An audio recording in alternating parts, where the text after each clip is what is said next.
بسم الله والحمد لله والصلاة والسلام على رسول الله. اما بعد، السلام علیکم و رحمت الله و برکاته. برادرانم و خواهران موحدم، بارک الله فیکم و وفقکم الله بكل خیر.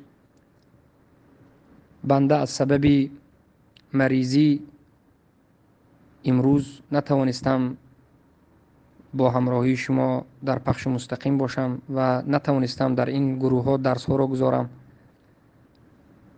البته که از یک و یکی برادرانی که مشتاق درس ها هستند و در حرکت هستند معذرت خواهی میکنم و ان شاء الله یک دو روز پس وقتی که صحت و سلامتی من خوب شد، باز درس های آنلاینی پخش مستقیم و درس ها را در گروه بیان عقیده اهل سنت و الجماعت در دوام درس های توحید 148 و 49 اینها در باب اسماء و صفات و بالاخره به سوال های فرستاده شما جواب خواهیم داد.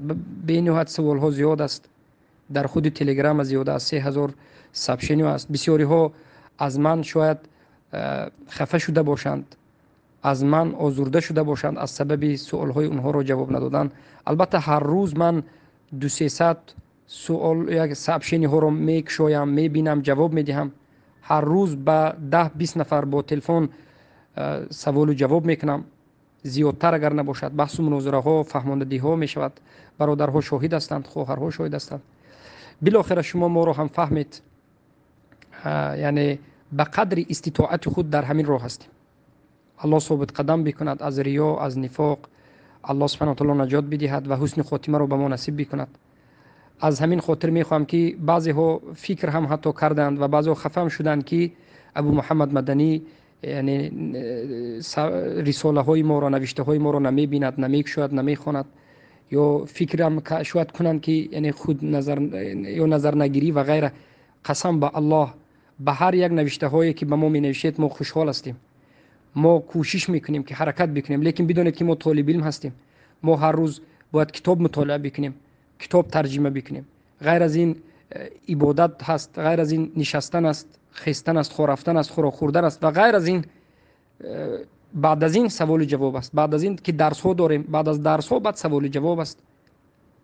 و اگر به شما در یک روز 10 تا 20 تا سابشنی بیاید، به ما در یک روز زیاده از 100 و 200 و 300 ها می آید و خود تماس ها زیاده از 100 و 200 ها می شود. این فضل الله است، این یگان شکایت نیست، لیکن ما هم به قدر استطاعت آهسته آهسته پیش رفته شدیم.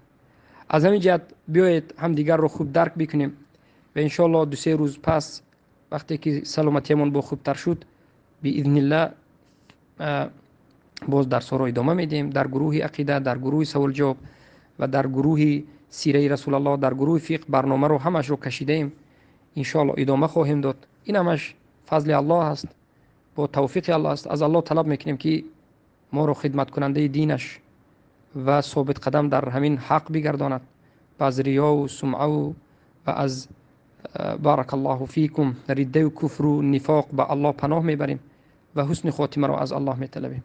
السلام علیکم و رحمت الله و برکاته.